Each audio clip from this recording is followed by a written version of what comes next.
Today's guest is someone I've followed personally for a long time and who has struggled in the public eye. I wanted to bring her here to talk a little bit more about that, so stay tuned.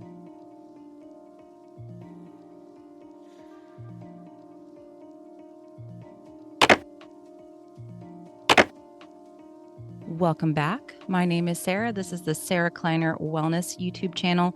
Thank you so much for being here.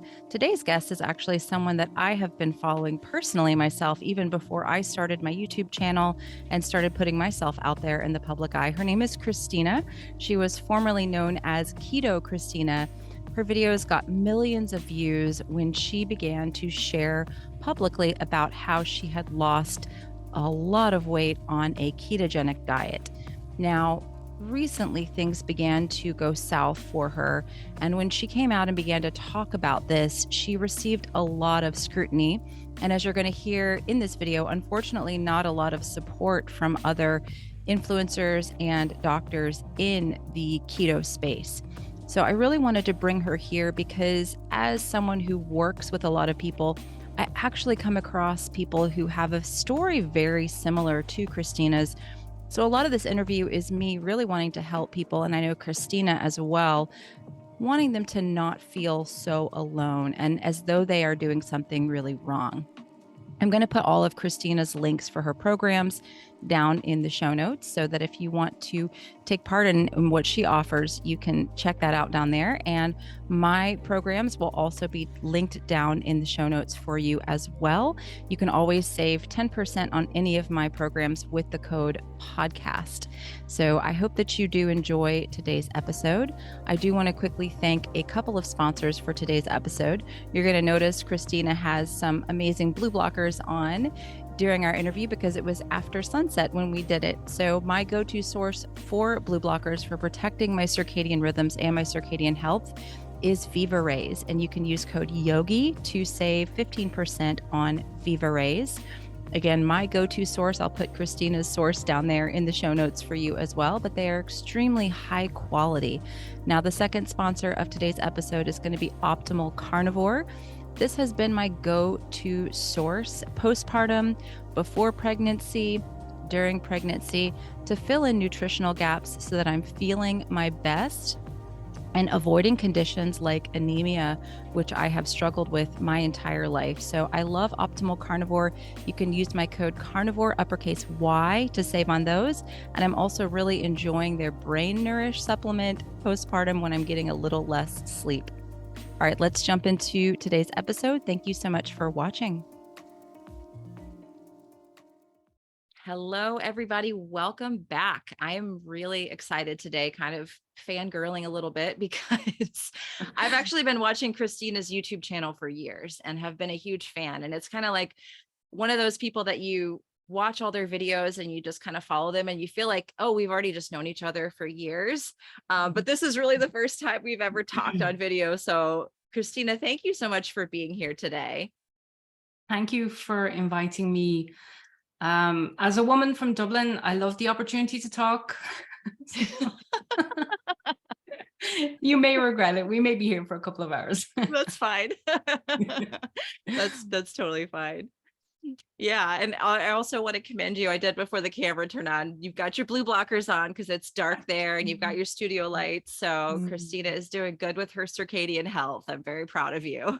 Oh, thank you so much. It was actually a complete accident that I happened upon the blue light community and the circadian community, because like I had taught circadian biology for the last 6 years. I've taught it in my boot camps, I've taught it in my programs, the importance of living seasonally, and it was more to do with make sure you see the sunlight and make sure you eat seasonally.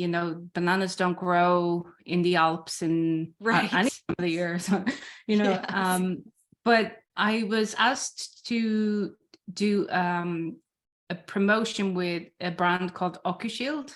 Okay. And they sent me a pair of glasses, and I'm going to research a little bit because it's important for me when I represent a brand that I completely buy into it. Yes. So I started to research, and it kind of, as always happens with biology and physiology, I just fell down the rabbit hole. Oh, yes. And all of a sudden, everything that I had been through made absolute sense. It was like getting a full diagnosis. You're not sleeping properly. So therefore, Yes. you're leptin resistant. Therefore, Yes. everything you eat, you are gaining weight, because you're also physiologically insulin resistant because you've been super low carb for so long. Yes. And Yes. something's got to give.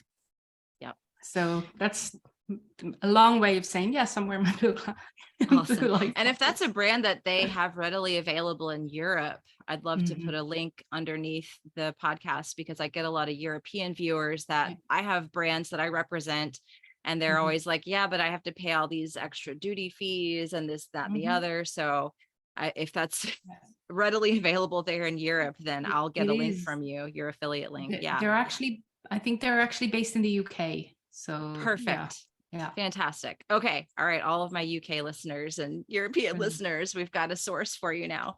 Wonderful.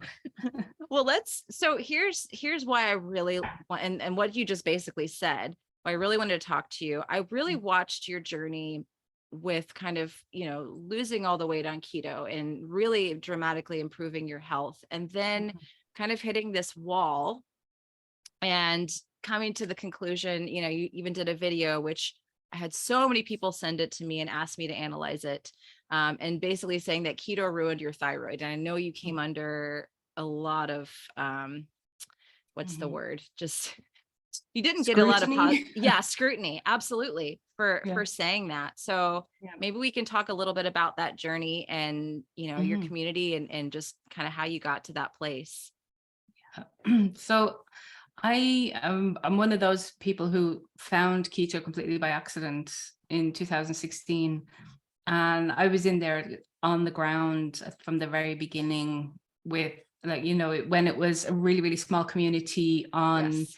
the ketogenic forum, and it just worked for me immediately. Like, my body just reacted so well. Within weeks, I had dropped like 15 kilos of weight that I wasn't able, it's about 32 pounds, that I wasn't able to lose in the previous 30 years of my Wow. life. And for about a year and a half, everything went really smoothly. And it was about around 2018, I think, when fasting burst in all its glory, and it was the in thing to do. And I started to skip breakfast. And I skipped breakfast for about a year. Did all the things right. I was having coffee in the morning to get me through, and I was doing my fasted workouts to get in the fat burning zone. Yes. And it was really that year, I think, just set me up for the following 3 years of plateau, where absolutely nothing moved. Then at the start of this year, I had just recovered from my second skin removal surgery, and I had gotten 14 kilos removed, about 28 pounds of skin removed. Fairly extensive surgeries. After the first one, I needed blood transfusion because I had a lot of bleeding. And I just really underestimated how physically stressful that was on my body. And because I felt okay in terms of, like, pain was fine. Like, I was on paracetamol and ibuprofen in the hospital. Like, it really, I didn't really have a lot of bad pain, which now looking back is kind of like a warning sign, that those stress hormones were really high and keeping me a little bit out Yes. of it. So I just got back to it. I really didn't take much time off, because I had a community who were super invested in the outcome of this. Yep. Because for a lot of people, I was where they want to be eventually. You lost the weight and now you're getting the Getting the surgery, skin. and yeah. And I left this after 6 weeks after the second surgery. I was heavier than I was when I first went in for my surgery. So I had I had gone up to 82 kilos. I don't know what that is. Like, I can't really do the maths very well. Was it about 175 pounds or something around there? And I couldn't understand. I mean, they'd taken off 14 kilos. Yeah, I was 4 kilos heavier than, like, it was like, doesn't make any sense. Yeah. Yeah. And then I noticed the weight gain, and it wasn't really spectacular on the scales, but I noticed all of a sudden, like, my arms and my legs were just, my clothes were getting tighter. And I was like, could not understand what was going on, because I was still eating keto. So I started to, think about, as a nutritionist, you do the head to toe. I was like, well, it has to be something metabolic, because when I reduce my calories, my weight stays the same. When I increase my calories, I gain weight like crazy. Like, I gained 6 pounds in a week. Yeah. Been there. And yeah. So I said, right, it has to be something metabolic. There has to be something metabolically off. And so I started to, research the effects of keto, because I still didn't put the stress part. It just didn't occur to me. Despite everything I know, it didn't occur to me. Yeah. And I happened upon quite a few women in the nutrition community who were wholly against the ketogenic diet, because women need carbs. That's what they were saying. Women need carbohydrates. Women need carbs for hormone synthesis. They need carbs for thyroid health. And I was like, well, it doesn't seem to be universal. Sorry, my cat has just jumped up on. It certainly doesn't seem to be universal, because there's plenty of women out there who are thriving on even carnivore, that don't seem to have it, but maybe it's just me. So I kind of got sucked into a little bit of the, like, rapey community. And I was actively looking for articles and blog posts that contradicted what they were saying, because I understand confirmation bias, and no matter what you think, you can find confirmation of your, no matter what you're looking for. So I went looking, and it made sense in that moment. It made sense that this was the answer. I had been too low carb for too long. That's basically the conclusion I came to. And then as I did more research, and they started talking about, that cortisol is going to block thyroid hormone synthesis. Like, yeah, I mean, and you need cortisol for ketogenesis, for gluconeogenesis. All that signaling pathway requires cortisol. Of course, it's the thing that, completely forgetting the stress, the physical stress that I had been through with those two surgeries. Yeah. And it just made sense. And I think at that point I was so desperate, because I had this massive community who were looking to me to be that beacon of, this is what works. And I was so desperate to find what worked for me, so that I could help the women that were facing the exact same problems as me.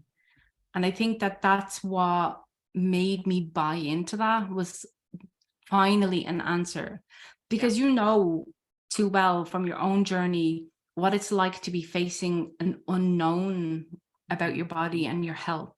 Yes. Oh yeah. It's incredibly frustrating, especially when you're doing it in front of that's why I kept my whole fertility journey quiet, because it was too hard for me to process it emotionally and share it with my community. I was like, well, once I get pregnant, I didn't even share until I was like 23 weeks pregnant, I think, is when I finally announced my pregnancy, because I was just so traumatized from the whole fertility journey that I was like, I can't put this out publicly. So the fact that you were opening yourself up along on your surgery and the weight gain and everything you were going through, I commend you for that, because it's hard to go through it just period emotionally, but then it's like ripping open another layer when you're sharing it with the public. It is. And, it's I always call myself an accidental business owner, because I started my YouTube channel before I got my qualifications. Yeah.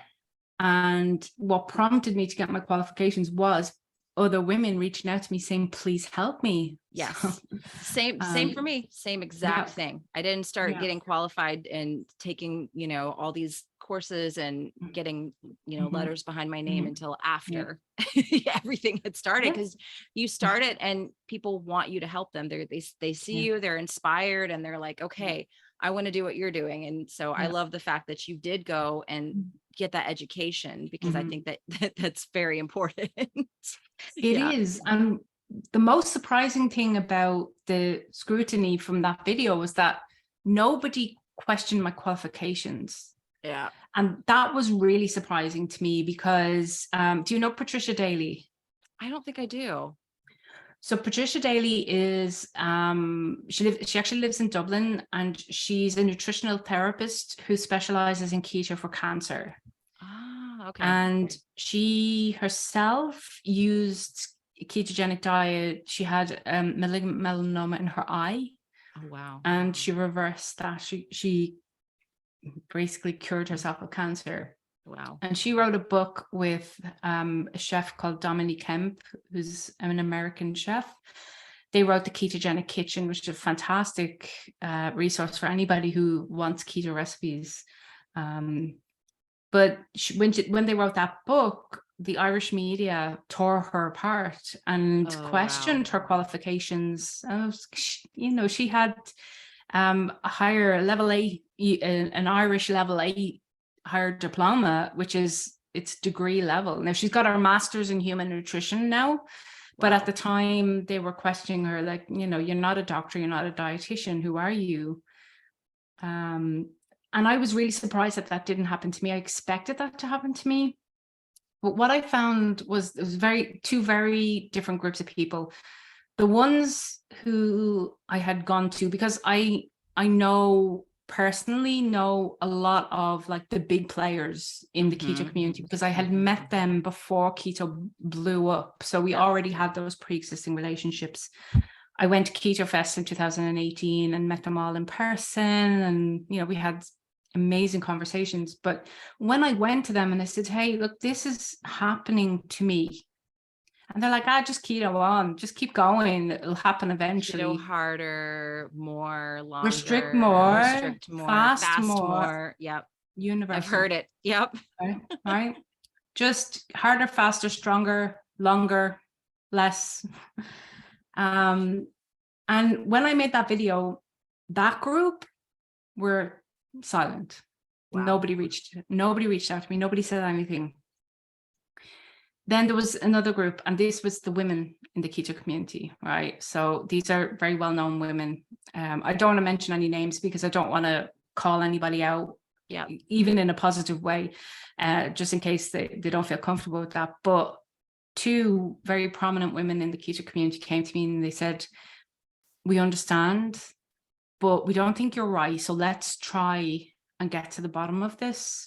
Because from a physiological perspective, you don't actually need that much cortisol for ketogenesis and gluconeogenesis. There's something else going on. And I said, yeah, I'm completely open. And even on that video, I said, I'm not attacking keto. I think it's just an amazing tool if we get it right, and we have to be able to get it right. And if there's anybody out there who knows in what way I'm wrong, please get in touch with me. Please talk to me, because I want to be wrong about this, because I am a ketogenic nutritionist. I want to be wrong about this. Like, this is my livelihood.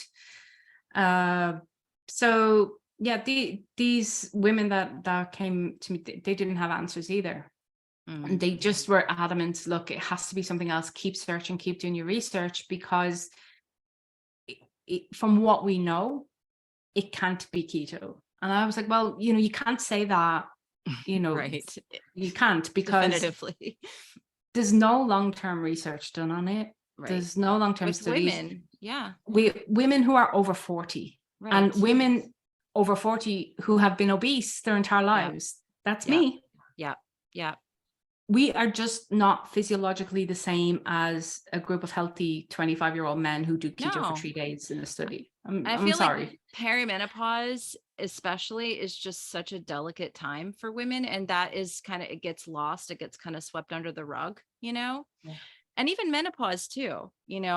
I was having a conversation with somebody on my page this morning about cortisol and stress, and I said, you know, when you get to menopause, your ovaries are no longer running the show and your adrenals are doing the job of the ovaries, so you're actually going to be a lot more sensitive to stress, to excess cortisol, because your adrenals are way more overworked in menopause. Perimenopause, that process is starting to happen. And so it's a very sensitive time also. But I feel like women, when they're not, you know, in their prime reproductive age, we don't really talk about that. And then even women in prime reproductive age, you can really screw yourself up as well, you know, big time. So, oh my goodness. Yeah. Yeah. What surprised me most was the reaction from that video. Mm. Not any of the rebuttals, because I didn't watch any of them, because people had contacted me, like people who have been in my community for years contact me and said, look, such and such made a video, but it's not, here's why you're wrong. It's like, oh, you're wrong. You know, it's really aggressive rebuttals and just kind of like, and I said, I'm actually not interested. I'd rather have a conversation. So if this person had emailed me and said, hey, let's talk, we can chat about this, because it for me, I felt like that was an opportunity for them to get views on my struggle. Right, like, exactly. Women YouTube tearing drama. other women down is something that I hate it. Yeah. So I made another video that was titled, "We Need to Talk About This." And I said, I could be completely wrong. I could be totally and utterly wrong, and I would love to be. But there is something going wrong with my body. There's something going wrong within me. And so far, this is the only answer that I've found. So we need to talk about what's going on, because I got more than 600 messages and emails and DMs. I was bombarded. That's exactly what I was about to say, is not only was it you that was having the issue, that you were being bombarded with messages of women who are like, me too. Also, I'm also having this problem. Help. Exactly. Let's figure it out. So it's not like you're just sitting here and this anecdotal, this is just me. You're getting flooded with messages of other women. And that's a really important point for anyone listening to understand. Yeah. And anybody that came to me and said, oh yeah, and you know, you're just saying this now because it's not working for you. And I said, go to that video. Not just me. Look at the comments. Go to the video and read the comments. Yeah. I took screenshots of comments and I was sending it to people saying, are these women lying also? Are these women not experiencing the gaslighting? And like, don't get me started on medical gaslighting, because I could be here all day. Same. But the gaslighting, even, and it was mostly men saying, well, you're doing it wrong. Yeah. Are we vegans now? Yeah. So when I got all of those messages, I said, right, I'm going to create a Facebook group, and I'm just going to filter all these people having the same experience. I'm going to filter them into this group. And there's almost 700 people in that group now. Wow. And all having the same issues. And it got to the stage where I just had to stop. I've been working practically straight for the last 6 years, and without a proper break. And I said, right, I'm going to take a break. And this was in July, and I had been running a membership. So I have a program called Protein Priority Diet, which is, it's still a low carb keto diet with but protein priority, not high protein, but making sure that, because women are terrible for getting their protein in. So we do protein priority. And there was a couple of hundred women in that program, and I just emailed them and I said, I'm closing the membership tomorrow. I actually I've reached the point of complete and utter burnout, and I cannot do another day. And luckily, like, my community are amazing. They're just, as I'm sure yours are too, but my community are full of amazing women who are just so supportive and so understanding and so caring. And they said, you do what you need to do. You do what you need to do. So I basically took all of the rest of July, all of August, and all of September this year off. And during that time, I said, you know, I'm still eating keto. I dabbled in that higher carb, just work out more, and I gained like 20 pounds. Oh, wow. In a month, overnight. And I said, my body cannot tolerate carbohydrates. Yeah. I cannot tolerate it at this level. I need to stop. So I was only doing it for about 5-6 weeks, but it was hell. I had really bad reactive hypoglycemia after every meal. Yeah. I would go out for a walk and I had honey sweets in my pocket because I was getting such bad hypos when I was out walking. Oh no. I was just right back where I had started from with the blood sugar roller coaster. Like, it was really bad. I hope you're enjoying today's episode with Christina. Again, reminder, all of her links, as well as the link to her channel, will be down in the show notes if you want to go follow her. If you're not already, I just think she is a lovely person. We probably could have talked for hours, and we definitely will be talking again in the future. But I do hope that you're finding this episode helpful. A quick little reminder, if you are, hit the like button, leave us a comment, even if it's hello or a heart, anything like that will help to get this message out to more people. And I do believe that there are a lot of people that are struggling with these types of issues, and maybe they're afraid to speak up, or if they are speaking up, they're being drowned by these larger, louder voices. So please do share this out with anyone who you feel could be helped. And follow Christina. I also want to remind you, my courses that address these issues are also always 10% off with the code podcast. The link for that will be down there in the show notes. And if you ever have a question on what course might be right for you, you're always welcome to send me an email. So thank you again for watching. I do want to thank one more sponsor of today's episode. That's going to be Upgraded Formulas. You can use my code YOGI12 or YOGI if you've already used that one before. Now, I absolutely love their hair tissue mineral analysis with a consultation for helping you get to the bottom of mineral imbalances. A lot of people that do keto, carnivore, and actually 80% of people just overall have some sort of a mineral imbalance, and adding exogenous minerals can not only be unhelpful, but it can also be dangerous and not fix the actual issue. So check out the Upgraded Formulas hair tissue mineral analysis with a consultation to help you get to the bottom of these mineral issues. And again, use my code YOGI12 or YOGI to save. Let's go ahead and jump back into this episode with Christina. I hope you're enjoying it. And I just knew in my gut and my heart, I knew this is wrong. This is not the answer. So I decided that I was going to just take my time and kind of research a little bit and go back and have a look at keto. What have I missed?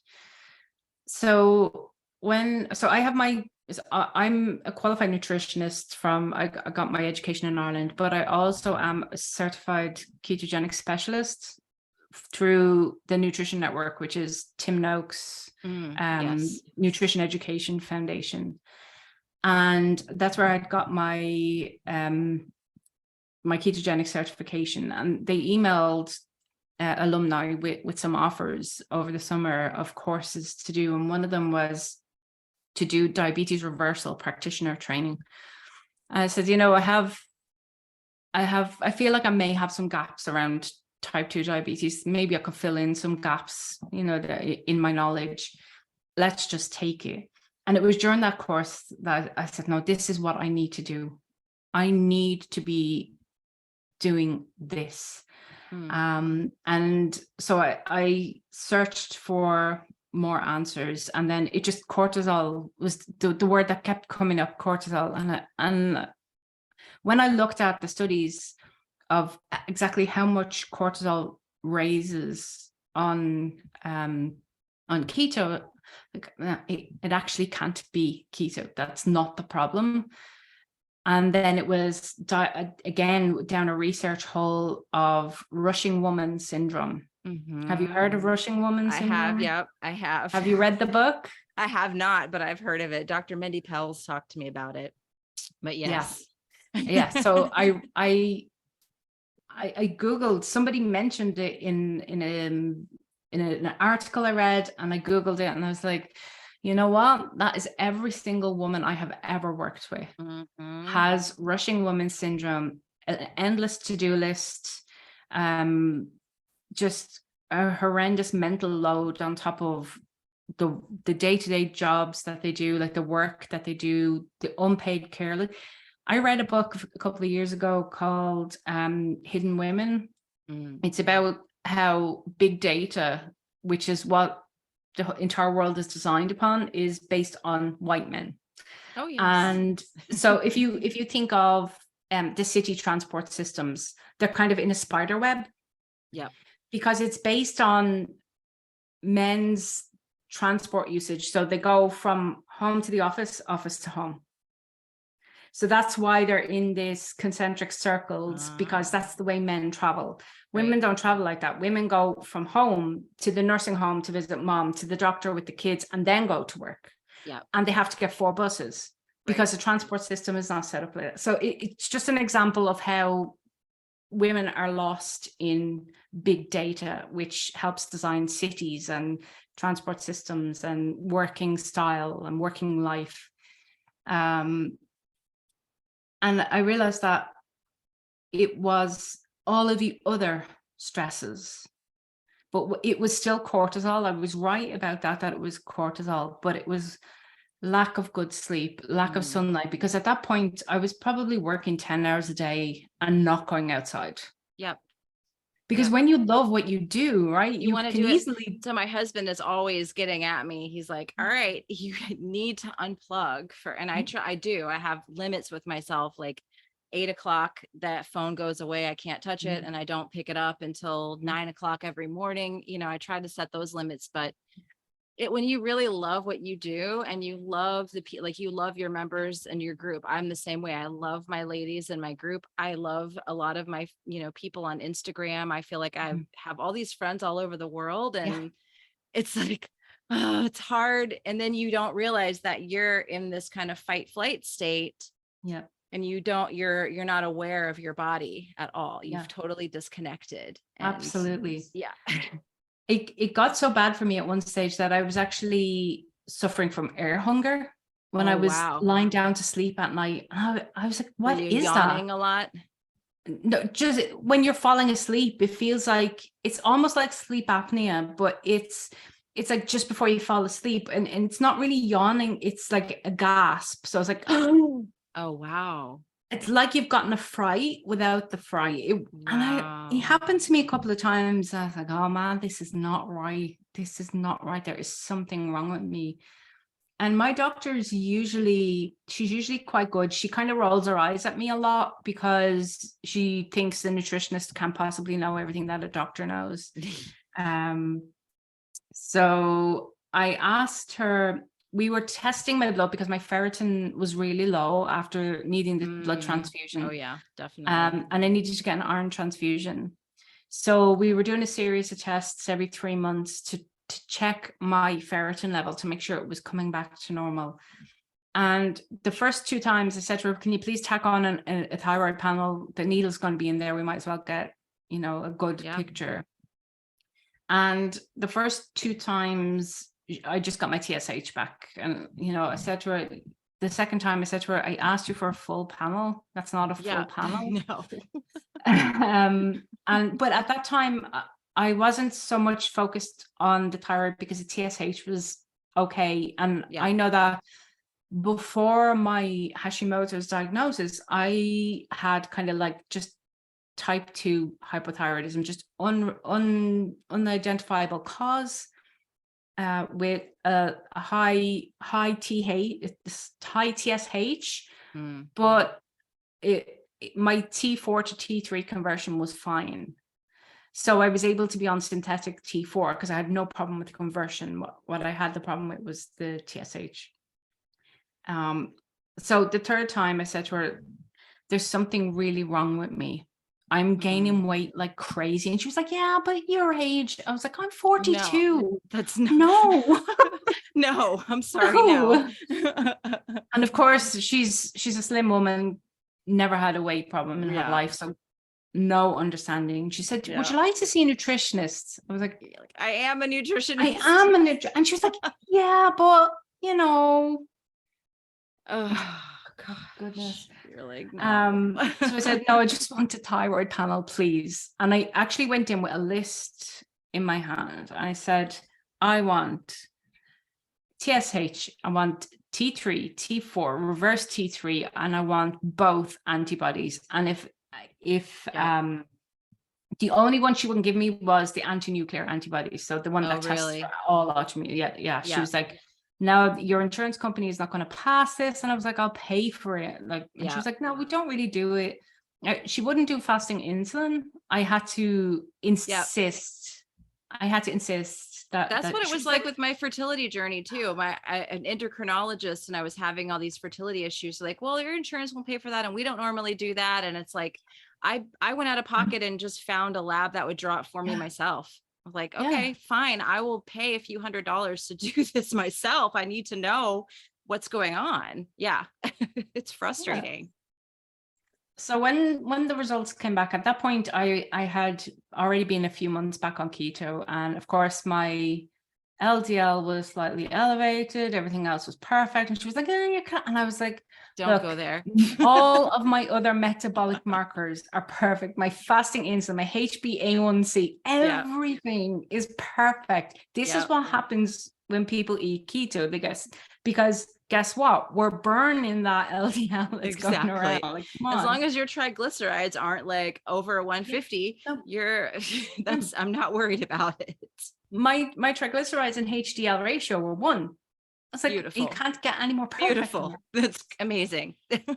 So the way it works in Switzerland is that you get your results. We have an app and you get your results, and then your doctor calls you a few days later and you talk through the results. So like within 8 hours, I had the results.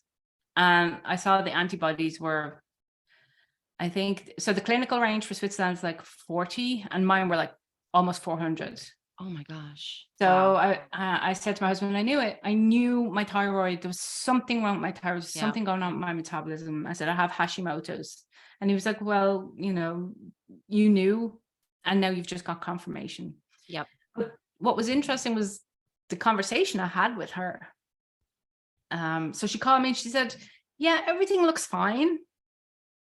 I said, yeah, and the TPO antibodies. And she was like, oh yeah, but you're already on levothyroxine, so the treatment doesn't change. And I said, okay. I said, do you not think that maybe I should see an endocrinologist, get an ultrasound of the gland to make sure that there's no physical damage, there's no erosion of the gland? She was like, well, it wouldn't make a difference because the treatment is still the same. And I said, well, what about going to an immunologist? And she said, why would you go to an immunologist? I said, for the autoimmune issue. Right. And she was like, no, we don't. The treatment is still the same. It's levothyroxine and you're already on it. So there's nothing more to do. I was like, oh my gosh. Wow. That's insane. And she's a good one. That's the worst thing about it. So she's a good one. Yeah. It's the same here. I think a lot of my viewers in America have the same issues, and it's crazy because I just had a young man on my podcast last week. He's a registered nurse and he had a lot of extreme keto and fasting and lost 160 pounds. And then now we find out after all of the stress he's put his body under that he has Hashimoto's, and he had to basically do the digging himself to find that out. And I'm like, how much is this extreme stress that so many people are putting themselves under actually doing this sort of damage to the body and kind of manifesting this Hashimoto's situation? I really do wonder how many people are suffering like this. Well, I've got almost 700 of them in my community who have the exact same story, men too. who have done keto, lost a lot of weight loss stopped, and then they started to regain no matter what they did. It's the exact same story. And it's not the keto, it's the restriction. It's the restriction of the nutrition and the calories and the fasting and the skipping breakfast and fasted workouts and like good people, we did that. We followed the advice of the experts who said they knew exactly what the answers were. And Jeremy last week that was on my podcast, he went into one of these extreme keto groups to try to help, because again the weight loss stopped and he started gaining no matter what he did. And it turned out that, he got even worse. Things got worse for him. He became food obsessed. He started having binge eating disorder and, feeling worse and worse and worse. And, he kept on being told by these people in these groups, do it more, do it harder, do it, and it's so rampant. You get them, I get them, these dogmatic groups of people who, maybe there's a specific influencer who has a lot of followers, and I want to be skinny like her. I want to look like him. And they're promoting this sort of thing. We don't know what they're really doing. And we don't know how they're really feeling.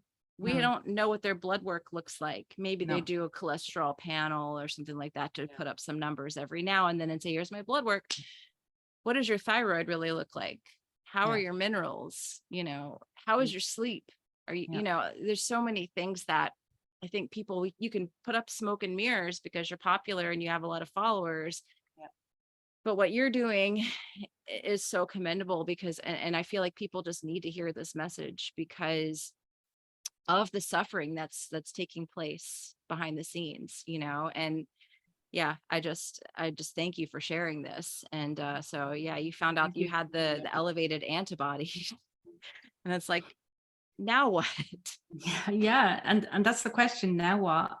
And it unfortunately is time. That's the first big thing, is time, because I need to give my body the time and the space to feel safe, that that stress has passed by. So I went back to eating breakfast. I'm eating breakfast every morning, protein forward, a savory protein breakfast. I am eating a very light evening meal rather than skipping, because at the moment I don't think that that's a good idea, because I don't want my body to go into lockdown again. And understanding that there's two types of people. There's those who are naturally lean, who might gain 20, 30 pounds, but be able to lose it really easily if they just cut back a bit and move more. And then there's the people like me who have been morbidly obese. I was morbidly obese. I was 120 kilos. So it was like 260 something pounds when I started. And I had been like that. I had started gaining weight when I was 8 years old. So I had been obese for a very, very long time. I had really bad insulin resistance and leptin resistance. And for people like me, that kind of weight bench bro keto ruins our bodies. Ruins our bodies, because we just can't eat all the fats. We're leptin resistant. We're going to gain weight if we eat lots of fat. If you're chugging on bulletproof coffee, you've been obese, you're going to gain weight. And I think that the problem is that there's a one size fits all when it comes to, the macros, 70% from fat, 20% from protein, 10% from, that doesn't work for me. That doesn't work for me. I can't eat that much fat. And it's interesting to have conversations with other women in the keto community.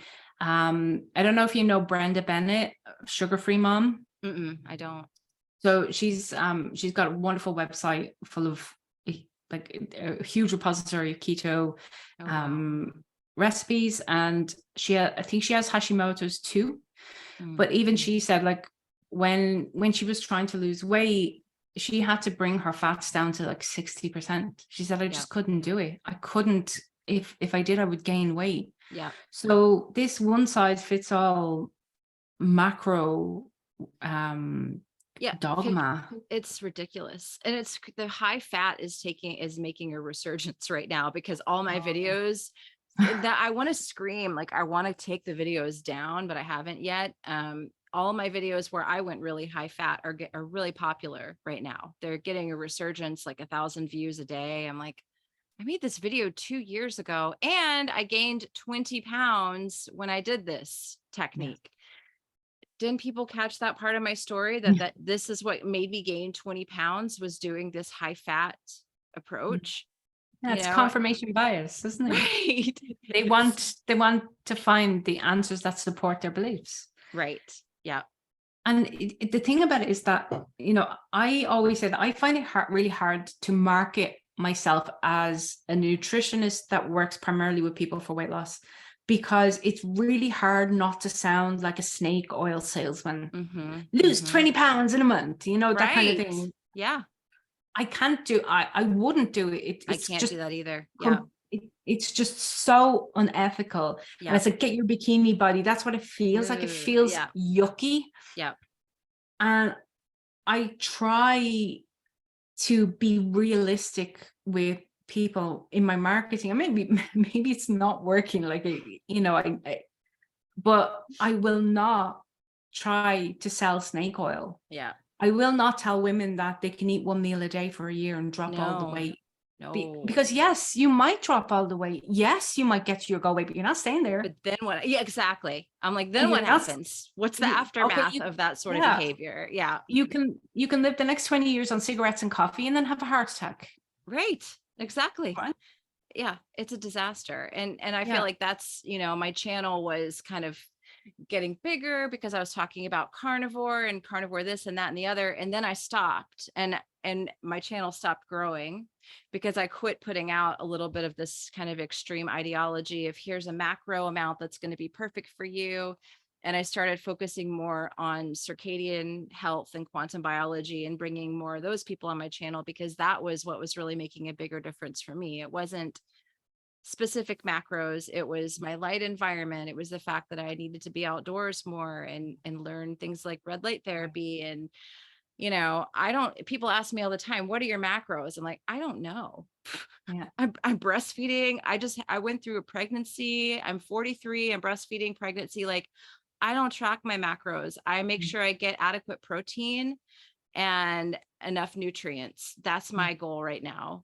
And I have weight to lose, but it's not what I'm obsessed with right now. I just want to be healthy and not get stressed out so that I have enough milk to give my baby. Like, it's exactly, exactly. Yeah. And unfortunately, we're the product of marketing that for the last 20, 30 years has been promising us fast, quick results and quick fixes and magic shakes. And I'm working with a woman at the moment, and I did ask her permission if I could talk about it, who was taking weight loss injection, Ozempic. Ozempic. Oh, everyone's talking about that now. Oh my gosh. She turned into a 90-year-old woman overnight. This woman is 35. What? She developed all of the symptoms of like rheumatoid arthritis. She developed symptoms of multiple sclerosis. She had oral migraines. Her body just completely shut down on this. And she was like, but I lost 20 pounds. So I kept going for as long as I could. Oh, gosh. We have, it's my belief. And I don't know, you may not agree, but it's my belief that this is a product of marketing that is meant to keep women distracted from the fact that we are not allowed to use our voices, and we're not allowed to take up space, and we're not allowed the equality and the same access and rights as men have. It's in our medical literature is based on white men, and if you're not a white man, forget about it. Yeah. It includes medical gaslighting, but I think that women are being distracted by you're too fat, you're too skinny, you're too tall, you're too short, your hair's too long, your hair's too short, but here's a product who can fix it. Yeah. Somebody the other day commented on my Instagram, you're not as hot as you think you are, some guy. And I was like, what part of what I'm putting out there is making you think I'm even trying to be hot? Like, I'm trying to teach people. And why do you care what some and guy I don't thinks? care. Like, Yeah. It's so funny. Yeah, you have to fit into this little box, and if you are outside that box, here's a product that can fix it. Yeah. And we are the victims of that marketing. And when it comes to weight loss, I feel it's a million times worse, because we've told these women, you're too fat. You got to do something about it. And they've tried everything. I polled my community once, and honestly, I shed a tear over some of the stories because I just polled out of curiosity, how old were you when you went on your first diet? And there was women sharing stories of their mothers bringing them to Weight Watchers when they're 8 and 9. That was me. I was 9 when my parents started making me go to Weight Watchers. 9, and my little sister was 7, and they were making a 7-year-old and a 9-year-old go to Weight Watchers, and wonder why we grew up with issues around diets and food and weight. And it's like, because you're telling a little girl at that age that she's not good enough, that instead of like teaching, like, let's just eat proper nutrition, proper foods, and maybe deal with some of these emotional issues that are causing you to want to overeat. Let's just throw you into Weight Watchers and put you on a scale every week so you can be tested, and teach you how to track your calories when you're 9 and 7. Yeah, it's terrifying. I mean, we have a huge issue with childhood obesity now. We have a massive issue about it. And not talking about it is even more harmful. But what we need to do is we need to catabolize the idea that your weight is linked to your worth. Right. And that was what has happened to women. Whereas if we say that the food you're eating is not making your body happy. Yeah. So we got to find something that's going to make your body happy. Yeah. Let's explore. Yeah. There's no judgment. There's no shame. There's no finger pointing. There's no blame. And it's not intrinsically linked to their self-worth. But the problem with that is you're up against a behemoth of two industries of the commercial medicine and commercial pharmacology. You're not going to win. Yep. You're not going to win. You're not. Because there's nothing to sell them. Just eat this, not this. That's it. Who's going to make money out of that? Exactly. Yeah. And I feel like we have to approach things as, nutritionists and people who are really out there trying to help women. The tactic I've been trying to take lately is, how is your sleep and how do you feel? Because typically there's going to be an issue with weight and metabolism and all those things if sleep and mood are disturbed. And say, like, this what I'm going to try to teach you how to do is going to help you with sleep and with mood. The weight is going to take care of itself if we tackle this cortisol issue and these things first. But I can't give you a meal plan that you're just going to do some meal plan and then it's going to fix everything, because it doesn't work that way. We have to look at things as a whole. And I think that's really your story embodies that, because you went through all of these stressful things, the surgery and the years of skipping the breakfast and having the coffee and the fasted workouts. And then, you woke up and were like, oh my goodness, my metabolism is really damaged. My body is experiencing all these things and I don't feel good, and it wasn't, and a meal plan is not going to fix. No, I did try a meal plan, but it made me gain weight. So right, there you go. And that's the other thing. A lot of people will jump from keto over to kind of the repeat, the pro-metabolic style. This is popular. I get messages at least twice a week from women who've done that. And now they've gained 30 pounds and are either diabetic or pre-diabetic. And they're like, well, that wasn't the answer, but these people kind of base their whole practice, their nutritional practice, around bashing keto and bashing low carb. And I'm like, maybe it's not the keto and the low carb that we need to be bashing. It's the things that kind of come along with keto and low carb, you know, and the stress that we put ourselves under. And I don't know how you feel about this in your practice, but I actually think that a little bit of carb cycling can sometimes be helpful for women if they do it. Yeah. Yeah. Absolutely.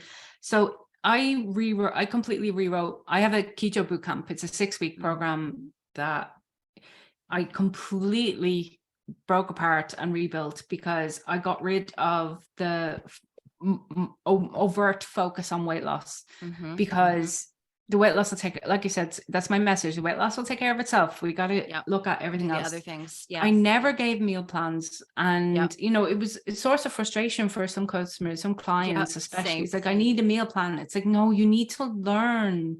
You need to learn what your body is telling you every day, that what you are putting in me is not making me happy.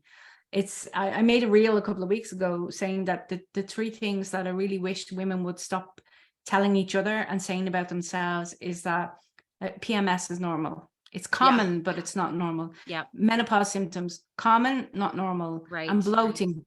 I love the women who are out there on Instagram showing what real women's bodies look like. Yes. We bloat, we have cellulite, we have stretch marks. Love them. But when they say we have bloating, that's normal. No, it's not. No. So I completely changed my boot camp to focus on all of the other things, because the food, we can get it right in the first week, right? Yeah. Here's what a well-formulated ketogenic should look like.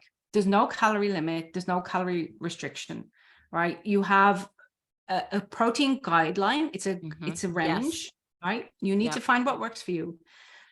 We control our carbs. However, any vegetables that grow above the ground, you can eat as much as you want. They're not included in your 20 grams of carbs. And all of a sudden, I have this big group of women who feel like they can eat everything. Yeah. And the importance of that the difference that mindset, that abundant mindset has made, has been transformative. Because all of a sudden it's like, well, I can have my broccoli and I can have my Brussels sprouts and I feel good when I eat them.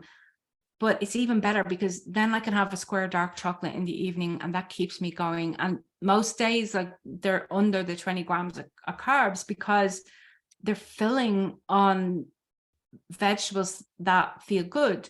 And then I have an entire section on what to do if that doesn't feel good, because that means that maybe vegetables are not okay for you.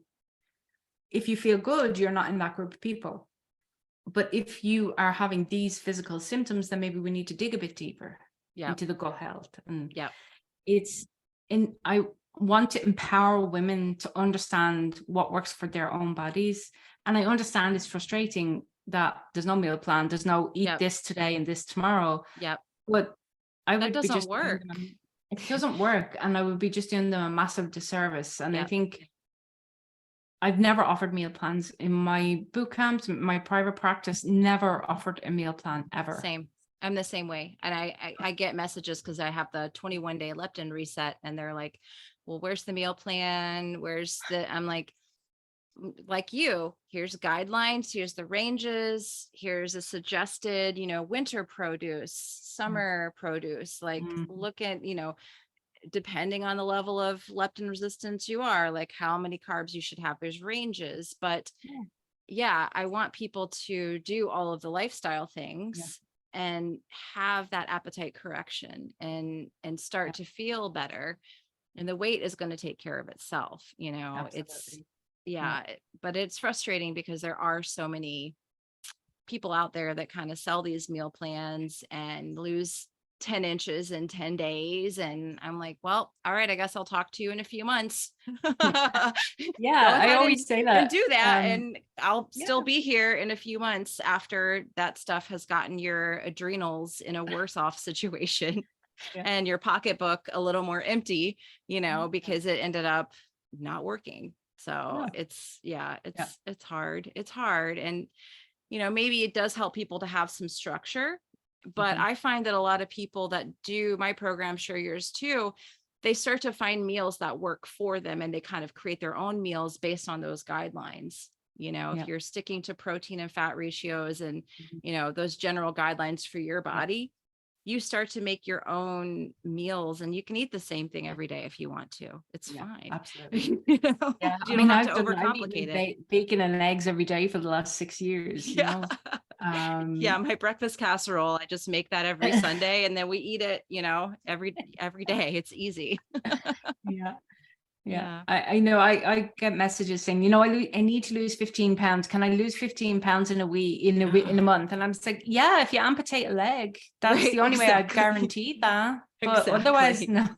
no. Exactly. Because you can do everything right. Yeah. And it's still, if there's something off balance, your body needs to feel safe, because weight loss is a stressor. Yeah. So, for me, losing 105 pounds in a year and a half was a massive stressor on Oh, my body. yes. Yes. And at that point, I should have started to increase my dietary calories, because the amount of body fat had gone down, so that in order to maintain that calorie balance, I should have eaten more. Yeah. But I didn't. I restricted more because the Yeah. weight loss slowed down. So I Yep. restricted more because Yep. that's what I was told to do. Yep. And it had the exact opposite effect. So now when I say, well, when weight loss stops, you need to eat more, you might gain a couple of pounds for the first couple of weeks, but then it'll drop again. Yeah. And Because that's your how it body will works. feel safe. That's the Exactly. thing. Our bodies don't really want to lose that weight. They don't want to let go of the weight if they don't feel No. safe. And that's one thing I think you've No. emphasized a lot, is that you've been working on personally, is, letting yourself get out of that stressed mode and relax a little bit. And with women, especially the ones we have families, we have husbands, we have jobs, we have all of these responsibilities that we are last on the priority list. So when it comes to the weight loss, we just want to just have it be another little thing that we do, and it's easy. And we have to really look at the whole way of how we live a day in 24 hours when it comes to why we're even overweight in the first place. Because I always say weight is, when you're overweight, your body is actually losing a lot of energy to the environment. I I slammed my finger in the little door out there just a couple hours ago, and it's all swollen right now. It's like huge. Wow. But that's what happens when we're losing energy. So there was damage done to my finger, and now it's swollen. Why? Because it's lost all this energy, and it's trying to compensate the best it can. And so the same thing happen, when our heart, we start having heart problems, people's hearts, they enlarge. And so weight is just another symptom that you're just losing energy to your environment in some way, shape, or form. And, restricting energy and stressing it even more is probably not going to be a long-term solution that's going to work. Absolutely not. It's a source of massive frustration for a lot of women that I work with, that they have to stop being everything for everyone. Yes. And, they're saying, I can't. It's like, well, you can say no. One of the things, I have a program that I run occasionally. I don't run it very often because it's very emotionally taxing. It's called the Emotional Eating Solution. And we basically run through all the reasons for the main reasons for emotional eating. And one of them is I call it the woman blueprint. And it's this idea that you have to be everything to everybody. You have to be a good mother. You have to be a good daughter. You have to be a good sister. You have to be a good aunt. You have to be a good friend. You have to be a good colleague. You can't take up too much space, but then you can't stay quiet. You have to be there for people when they need you, but you can't ask for help because, you need to let other people live their lives. And there's all of these contradicting rules that women live by every day. They don't even realize it. So many women are doing things alone. Yes. And not getting the support that they should get. I've said it, I don't know how many times, that the idea of a nuclear family is the worst marketing scheme that ever happened to women ever. Because in many cultures, a village raises the Yeah, children. absolutely. And you're not expected to look after 3 children by Right. yourself Oh, and yeah. look after the house, and none of it. Like, Yeah. I have a friend who is from India, and she thinks it's the most bizarre thing ever that everybody has their own bed. She thinks Wow. it's really strange. We all sleep in the same bed, and Wow. you know, the families all live in a big building together, and they have their own spaces, but they have a communal kitchen, and everybody takes care of the children, and everybody takes care of the laundry, and everybody Wow. takes care of the school run, and the homework and the cleaning, and it's everything is shared. So it's Wow. not one person looking after 3 children, it's 3 people looking after 6, 7 children. Yeah. And everything is shared. So And this you're not idea, alone. Yeah. this idea of, it was basically just a marketing scam to sell houses and sell cars. Because if you have a family with you have 4 families living together, that's 4 houses. Right. Separate them, let them live in houses by themselves, and you know, it was just really, really clever marketing. Yeah, But absolutely. women are the ones who suffered most. Yeah. You know, I feel so blessed. I have 2 sisters that are younger than I am, and we kind of video chat with each other. We have this, it's called Marco Polo, and you can kind of send these video messages all day. And so we have just throughout the day, that's how I feel like I've gotten through this kind of newborn stage with my son.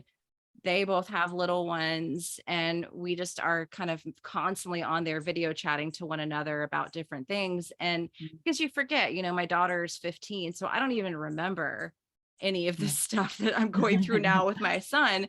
It's like, oh, and you know, they've just had babies, and so we kind of can at least talk about these things, but we're not, I think, meant to be so isolated from one another.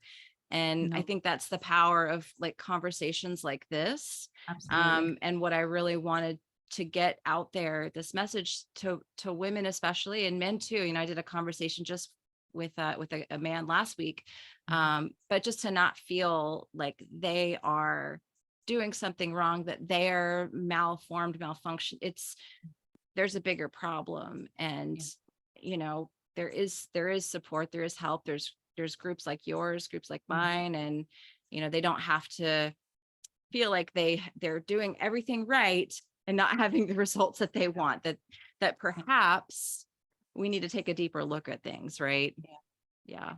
And I think just like you said, the value of these conversations that will get out there into like the keto community and the carnivore community, and you know, and help women to understand that there is a way to do this, but maybe it doesn't look like you think it looks like you were saying about the carb cycling. I got thrown out of a Facebook group a few years ago for trying to help a woman who had really bad PMS, and she was binge eating for 3 days before her period started every month. And I said to her, look, your body probably needs some adrenal support. So the best thing you can do 3 days before your period, start to add some carbs to that, to your diet. Start, eat some carrots, eat some peas. Like, I wasn't telling her to mainline like Dr. Pepper and donuts. That's the thing. When we talk about carb cycling, I'm talking about, you know, a baked potato or sweet potato or winter squash or butternut squash.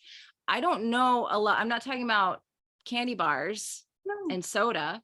I don't know a lot of people that have binge eaten sweet potatoes. Now, if you have, maybe don't eat those, but I don't really know a lot of people that have a history of binge eating disorders that did binging on baked potato, peas, carrots.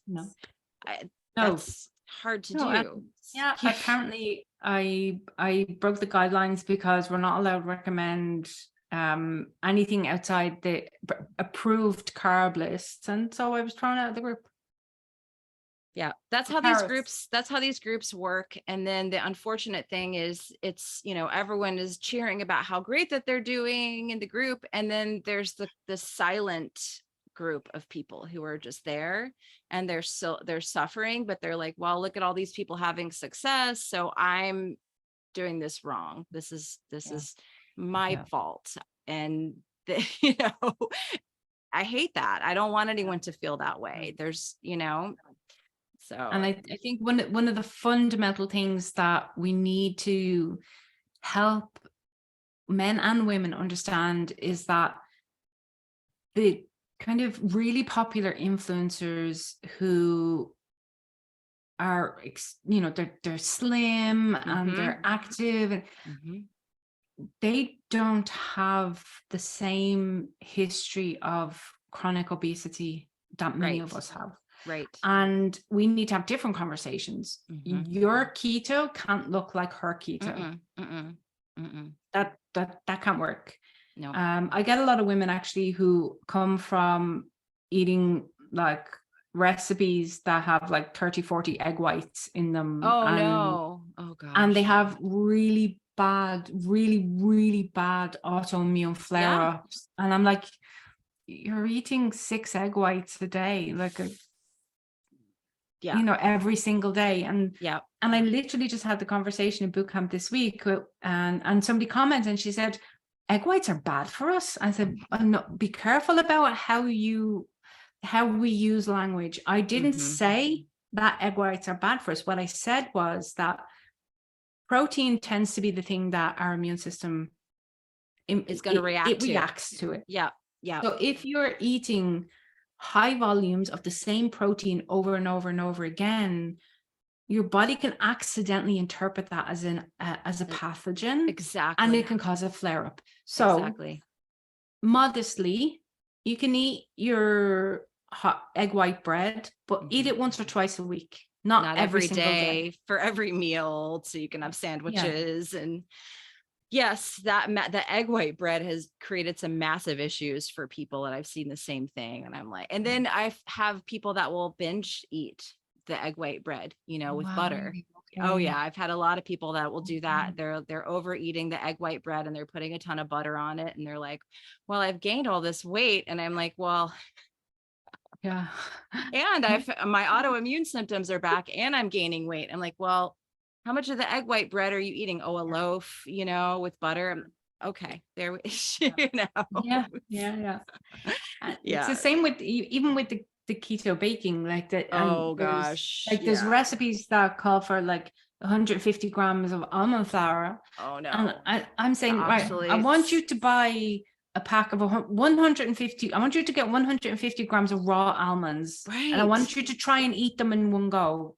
And tell me how many you can eat. And it's like, I can get 2 or 3 into me, and then I actually can't eat anymore. Like, this is why you're having these issues, because we're not meant to eat these foods in these volumes. Exactly.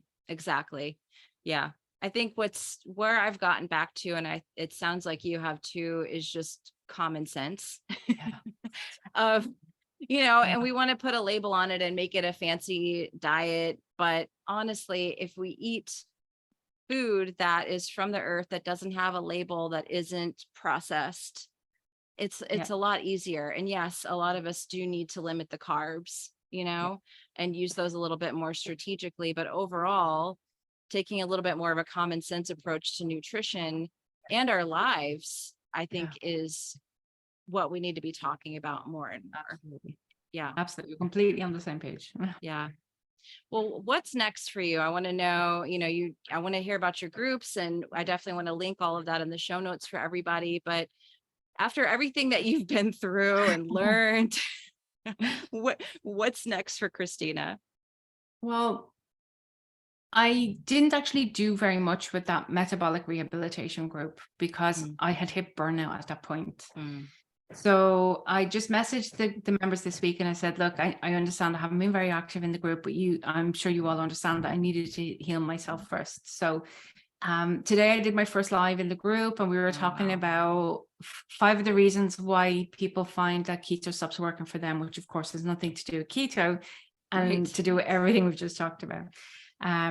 So I really want to develop this group and help people who have been through what you and I have been through, and just to help them kind of understand everything that we've been talking about this evening, today, depending on where you are, that it's the food is this bit, but then everything else is going to help determine how that food affects your body. So in January, I'm going to run a new session of my Keto Bootcamp, which is a 6-week program.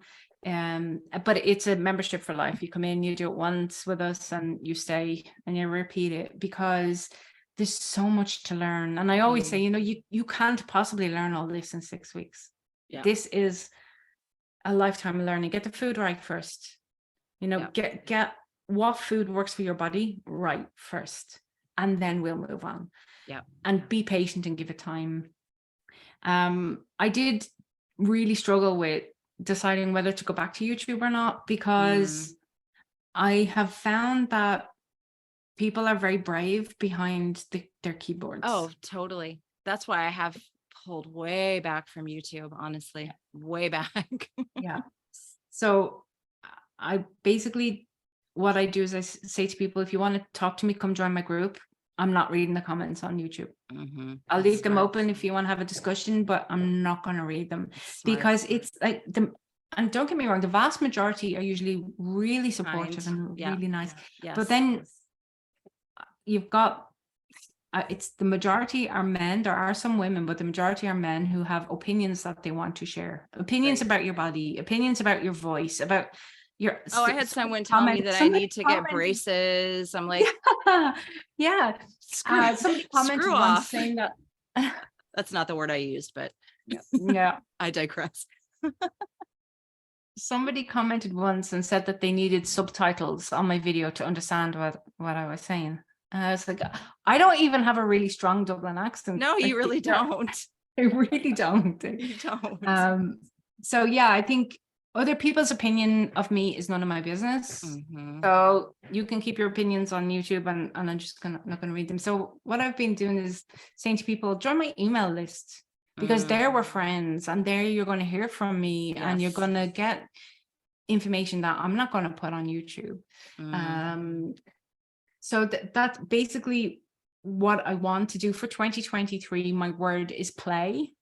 So it's going to be all about having fun and, doing sports for fun and playing games with friends, and like squash and badminton with friends, just to really make sure that I'm balancing work and non-work time, because like we said, I could work 24/7. Yeah, in the same way, but you have to draw a boundary at some point.